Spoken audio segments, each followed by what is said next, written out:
একবার জঙ্গলের ভিতরে এক বিশ্রী কাক বাস করত। সে প্রতিদিন জঙ্গল থেকে কাঠ সংগ্রহ করত। কাকটা দেখতে বিশ্রী কালো বলে কেউ তার সাথে মিশতে বা কথা বলতে চাইতো না। তবুও বিশ্রী কাকটা জঙ্গলের অন্য পাখিদের দেখলে উড়ে তাদের কাছে যেত কথা বলার জন্য, কিন্তু তারা এই বিশ্রী কাকটাকে দেখলেই অন্যদিকে চলে যেত, আর যারা থাকতো তারাও কথা বলতে চাইতো না। এই নিয়ে কাকটার প্রায়ই মন খারাপ হতো। এক রাতে কাকটা ঘুমিয়েছিল। হঠাৎ তার ঘরের দরজায় কেউ ঠকঠক করতে থাকে।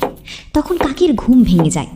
সে তখন উঠে গিয়ে দরজা খুলে দেয়, আর দরজা খুলে দেখে এক টুনি পাখি কাকের কাছে সাহায্য চাইল। সে খুব বিপদে পড়ে এখানে এসেছে। আজ রাতটা যাতে টুনিকে কাকের সাথে থাকতে দেয়া হয়।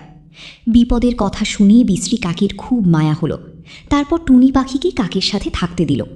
তারপর টুনি পাখি ও কাক একসাথে শুয়ে পড়ে, আর কিছুক্ষণ পর কাক ঘুমিয়ে গেলে টুনি পাখি শোয়া থেকে উঠে চলে যেতে থাকে।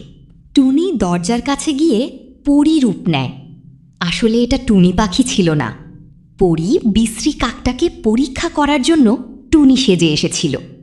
তারপর পরী তার জাদু শক্তি দ্বারা বিশ্রী কাকটাকে সুন্দর কাকের রূপ দেয়, সেই সাথে 2 হাঁড়ি মোহরও দেয়। তারপর সেখান থেকে চলে যায়।